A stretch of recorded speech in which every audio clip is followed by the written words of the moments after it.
మిత్రులారా నమస్తే. బీహార్లో తొలి విడత ఎన్నికలకు కేవలం కొన్ని గంటలు మాత్రమే మిగిలాయి. రేపు సాయంత్రం 6 గంటలకల్లా ప్రచారం ముగుస్తుంది. 6వ తేదీన తొలి దశ పోలింగు జరుగుతుంది. ఇక పిక్చర్ కొంచెం క్లారిటీ వస్తుందండి. ఎన్డీఏలో చాలా భయాలు పట్టుకున్నాయి.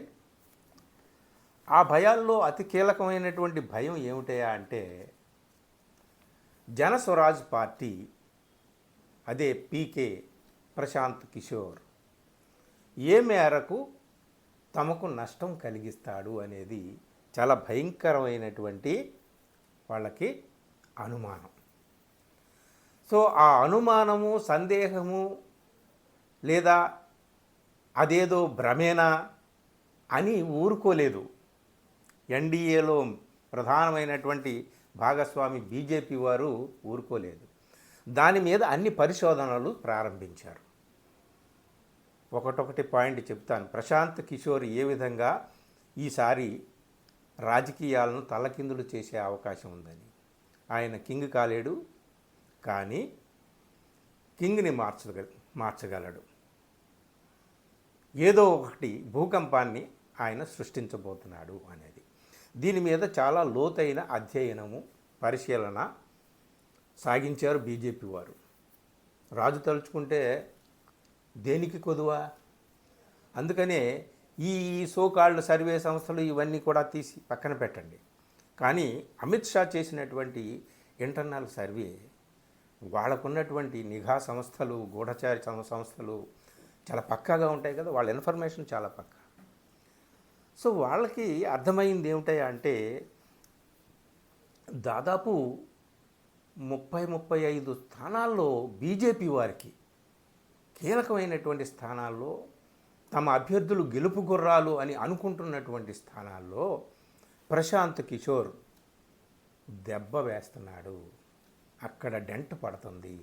ఎందుకు అంటే ప్రశాంత్ కిషోర్ ఓటింగ్ బలమంతా upper caste voting, other than MY combination, అంటే ముస్లిం యాదవ్ కాంబినేషన్, అటు ఆర్జేడీది కదా.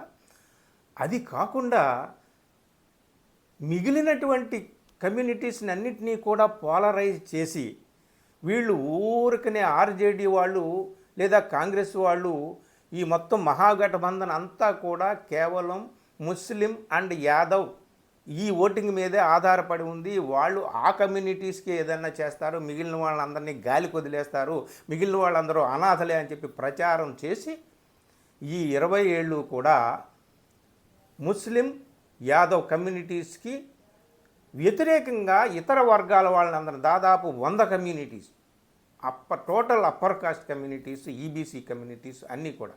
సో నితీష్ కుమార్ ఉన్నాడు, ఉపేంద్ర కుష్వాహా ఉన్నాడు, జితన్ రామ్ మాంఝీ ఉన్నాడు, చిరాగ్ పాశ్వాన్ ఉన్నాడు. వీళ్ళందరినీ కూడా అందరినీ పోలరైజ్ చేసి సమీకరించి ఒక ఘాటిన నిలబెట్టబట్టే ఆర్జేడీ తుఫాన్ని వాళ్ళు తట్టుకొని ఇంతకాలం రాగలుగుతున్నారనమాట. ఇప్పుడు ఏమొచ్చింది? ఇప్పటికీ కూడా మనం బయట పడిపోగలం, ఇన్ని పథకాలు ప్రవేశపెట్టాం, ఇంత డబ్బులు వర్షంలా కురిపించామంటే ఈ ప్రశాంత్ కిషోర్ వచ్చి కూర్చున్నాడు. సో ప్రశాంత్ కిషోర్ ఏ విధంగా తమకు నష్టం చేకూర్చగలడు అంటే ప్రశాంత్ కిషోర్ బలం అంతా కూడా అప్పర్ కాస్ట్ కమ్యూనిటీస్ అందరూ కూడా ఈరోజు దేశంలో ఎక్కడెక్కడో ఉన్నవాళ్ళు కూడా బీహార్ వెళ్ళి ఓటు వేయాలని, నాకు తెలిసి నేనున్నటువంటి అపార్ట్మెంట్లో కూడా బీహార్ మిత్రులు ఒక ఫ్యామిలీ ఉన్నారు, వాళ్ళు వెళ్తున్నారు ఓటు వేయడానికి జనస్వరాజ్ పార్టీకి. సో అప్పర్ కాస్ట్ కమ్యూనిటీస్ నుంచి ఏ బలమైతే వాళ్ళకి 100% ఉందో ఇప్పటి వరకు, అది చల్లా చెదురైపోయేలాగుంది. చాలా లాగేసేలాగా ఉన్నాడు ప్రశాంత్ కిషోర్. అందుకనే మిత్రులారా ఏం చేశారు, ప్రశాంత్ కిషోర్ ఓపెన్గా ప్రెస్ కాన్ఫరెన్స్ పెట్టి మరీ చెప్పాడు కదా, దాదాపు 13 మంది అభ్యర్థులు, కీలకమైనటువంటి తమ పార్టీ అభ్యర్థుల మీద ఒత్తిడి తీసుకొచ్చారు త్రూ అమిత్ షా. బీజేపీ నాయకులందరూ కూడా ఒత్తిడి, ప్రలోభాలు పెట్టి కానీ, లేదా ఐటీ, సిబిఐ, ఈడీ లాంటి సంస్థలను చూపించి కానీ, ఇంకేవేవో ఆశలు పెట్టి కానీ వాళ్ళు తమ అభ్యర్థిత్వాలని, తమ క్యాండిడేచర్స్ని తమ అప్లికేషన్స్ని ఉపసంహరించుకునేలాగా చేయడానికి వాళ్ళు ప్రయత్నించారు. అందులో ముగ్గురిని ఉపసంహరించుకునేలా చేయగలిగారు బీజేపీ వాళ్ళు. ఇదిగో చూడండి ఎంత దారుణంగా చేస్తున్నారో, this is one kind of vote చోరీ అన్నాడు ప్రశాంత్ కిషోర్. సో ఈ విధంగా ఒత్తిడి తీసుకొచ్చి మా మీద, అంటే అంత ఒత్తిడి తీసుకొస్తున్నారంటే జనస్వరాజ్ పార్టీ ప్రశాంత్ కిషోర్ ఏ విధంగా తమకు అతిపెద్ద ప్రమాదకారిలా మారిపోయాడు అనేటటువంటి విషయాన్ని బీజేపీ వాళ్ళు బాగా గమనించారు. అయితే జేడీయూ నాయకులు మాత్రం తమాషా చూస్తున్నారు. మాకు పెద్ద దెబ్బ ఏమీ లేదులే, మా వెనకున్న కమ్యూనిటీస్ మా వెనకే ఉంటాయి, బీజేపీ వాళ్ళకి తగ్గాలని మేము కోరుకుంటున్నాం కదా అని వాళ్ళు చాలా లోపల సంతోషంగానే ఉన్నట్టుగా కనిపిస్తున్నారు. ఇంకొక విషయం ఏమిటయా అంటే, మొన్ననే జరిగింది ఒక హత్య. గుండారాజ్ అని అంటున్నారు కదా. సో మొన్ననే హత్య జరిగింది. ఎవరు? దులార్ చంద్ యాదవ్, 75 ఇయర్స్ ఓల్డ్, చాలా పెద్ద స్ట్రాంగ్ మ్యాన్ 90స్లో. ఇప్పుడు ఆయన, ఆ దులార్ చంద్ యాదవ్ అనేటటువంటి ఆయన మొకామా అసెంబ్లీ నియోజకవర్గంలో జనస్వరాజ్ పార్టీకి మద్దతు ఇస్తున్నాడు. ఆయన నిలబడలేదు, ప్రశాంత్ కిషోర్ పార్టీ జనస్వరాజ్ పార్టీ అభ్యర్థికి మద్దతు ఇస్తున్నాడు. అక్కడ ఆయన మర్డర్ జరిగింది. కానీ అక్కడ ఎవరు నిలబడ్డారు? నితీష్ కుమార్ అభ్యర్థి నిలబడ్డాడు జేడీయూ తరఫున. ఎవరు? అతను చాలా క్రిమినల్ రికార్డు ఉన్నటువంటి మనిషి. ఆయనే చంపించాడని చెప్పేసి పెద్దగా గగ్గోలు పెట్టడం మొదలుపెట్టారు ప్రతిపక్షాలు అన్నీ కూడా, ఇంక్లూడింగ్ తేజస్వి యాదవ్, ప్రశాంత్ కిషోర్ సరే. సో జేడీయూ ఏమనుకుంటుంది, ప్రశాంత్ కిషోర్ ఎక్కడో బీజేపీ వాళ్ళకి డెంట పెడతాడులే, మనకేం పెద్ద లేదులే అనుకుంటే తమ దాకా వచ్చేశాడు. ఇదిగో చూసారా, ఎవరెవరో మద్దతుదారులు ఆయనకి వెనక ఉంటున్నారు. మా పార్టీ అభ్యర్థులను కూడా ఓడించడం అంటే జనస్వరాజ్ పార్టీ అభ్యర్థి గెలవకపోవచ్చు, కానీ ఆ మేరకు ప్రభుత్వ వ్యతిరేక ఓటును చీల్చి పాడేస్తే, ప్రభుత్వ వ్యతిరేకత ఏదైతే ఉందో దాన్ని ఆయన కొంచెం డెంట పెడితే, తమకు అనుకూలంగా ఉన్నటువంటి వ్యతిరేక ఓట్లు ఆయన చీలిస్తే పర్వాలేదు, ఆ మేరకు తమకు లాభం చేకూరుతుంది. కానీ తమకు అనుకూలంగా ఉన్నటువంటి ఇతర ఈబీసీ కమ్యూనిటీ కానీ, దళిత కమ్యూనిటీ ఓటర్లు కానీ, అలాగే అప్పర్ కాస్ట్ ఓటర్లను కానీ మా నియోజకవర్గాల్లో కూడా లాగేస్తే తమకు చాలా దెబ్బని జేడీయూ నాయకులు కూడా భయపడుతున్నట్టుగా కనిపిస్తుంది అన్నమాట. అక్కడ హత్య జరిగిందండి. దులార్ చంద్ యాదవ్ అనేటటువంటి చాలా స్ట్రాంగ్ మ్యాన్ అంట. సో హత్య చేయించిన వాడు ఎవరు? జేడీయూ అభ్యర్థి, అక్కడ మొకామాలో జేడీయూ అభ్యర్థి, అదిగో అనంత్ సింగ్. ఈయన చూడండి, అనంత్ సింగ్. ఇప్పుడు ఏం చేయాలి? నితీష్ కుమార్ ముఖ్యమంత్రి అరెస్ట్ చేయాలా వద్దా?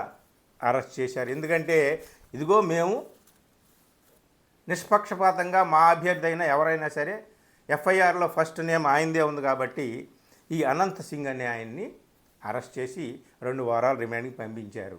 కానీ ఆ అరెస్ట్ ఎలా జరిగిందంటే వీడియోస్ ఉన్నాయి చూడండి.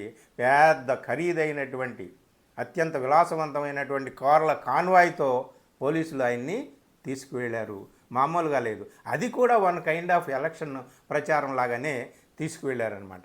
సో మొత్తానికి జనస్వరాజ్ పార్టీ, ప్రశాంత్ కిషోర్ నేతృత్వంలోని జనస్వరాజ్ పార్టీ ఈసారి ఎన్నికల్లో ఏం చేస్తుంది, ఎన్ని సీట్లు సాధిస్తుంది అనేది కాదు, కానీ అధికార ఎన్డీఏకి నిద్ర పట్టకుండా చేస్తుంది. అందుకనే జనస్వరాజ్ పార్టీ నాయకుల మీద ఒత్తిడి తీసుకొచ్చి ఉపసంహరించుకోమని, అలాగే వాళ్ళ నాయకుల్ని హత్య చేసేదాకా వెళ్ళారనమాట. మరి గూండారాజ్ అని మొదలుపెట్టారు. ఎప్పుడో 20 సంవత్సరాల క్రితం లాలూ ప్రసాద్ హయాంలో సాగినటువంటి సర్కార్ని గూండారాజ్, మళ్ళీ మీకు గూండారాజ్. నిన్న కూడా అమిత్ షా ముజఫర్పూర్లో మాట్లాడుతూ బీహార్లో, మీరు తేజస్వి యాదవ్ని కానీ ముఖ్యమంత్రి చేస్తే ఆయన 3 మంత్రిత్వ శాఖల్ని తప్పనిసరిగా పెడతాడు. 1 కిడ్నాపింగు, 2 మర్డరు, 3వది డిస్టార్షన్, మనీ డిస్టార్షన్. సో ఈ విధమైనటువంటి, అంటే కిడ్నాప్, అపహరణలు, అలాగే హత్యలు, అలాగే డబ్బు గుంజుకోవడం, అవినీతి, ఇట్లాంటి శాఖలు అయితే 3 పెడతాడని చెప్పేసి ఆ గూండారాజుని తిరిగి పునఃప్రతిష్ఠిస్తాడని చెప్పేసి మళ్ళీ మాట్లాడాడు. మరి ఇదేం గూండారాజు? మరి సాక్షాత్తు అక్కడ జనస్వరాజ్ పార్టీ అభ్యర్థికి మద్దతుగా ప్రకటిస్తున్న ఒక స్ట్రాంగ్ మ్యాన్ని చంపేశారంటే, డే లైట్ మర్డర్ జరిగిందంటే, మరి ఇది ఏమి రాజ్యం? ఇది ఏమి స్వరాజ్యం? సుపరిపాలనకు పెట్టింది పేరు అని చెప్పి నితీష్ కుమార్కి చెప్తున్న చోట, నితీష్ కుమార్ అభ్యర్థి నిలబడినటువంటి మొకామాలో జనస్వరాజ్ పార్టీ అభ్యర్థికి మద్దతు ఇస్తున్నటువంటి ఒక ప్రముఖ నాయకుడిని మర్డర్ చేయడం అనేది ఇది చాలా పకడ్బందీగా, ప్రణాళికాబద్ధంగా, వ్యూహాత్మకంగా జరిగింది. ఇది జేడీయూ నాయకులు కూడా అరిగించుకోలేకపోతున్నారు. ఇది ఏదో అంటే చేతులు కడిగేసుకోవడానికి తమ పార్టీ అభ్యర్థి అయినటువంటి ఆ అనంత్ సింగ్ని అరెస్ట్ చేశారు, కానీ అక్కడ హత్య చేసింది తమ పార్టీ నాయకులు, కార్యకర్తలు కాదు, వేరెవరో చేసి మమ్మల్ని ఇరకాటంలో పెట్టడానికి ఇలా చేశారని చెప్పి జేడీయూ నాయకులు భావిస్తున్నారంట. ఏది ఏమైనా మిత్రులారా, ఈసారి ఎన్నికల్లో జనస్వరాజ్ పార్టీ ఎన్ని స్థానాలు గెలుస్తుందని కాదు, అక్కడ ఏ విధమైనటువంటి తుఫాను సృష్టిస్తుంది, ఎవరికి ఏ విధమైనటువంటి నష్టం కలిగిస్తుంది అనేదే కీలకం. ఇందులో ఎక్కువగా భయపడుతున్నటువంటిది బీజేపీ నాయకులు. ఏం జరుగుతుంది ఏమిటనేటటువంటిది మనం చూడాలి. 14 దాకా వెయిట్ చేయాల్సిందే. Thank you.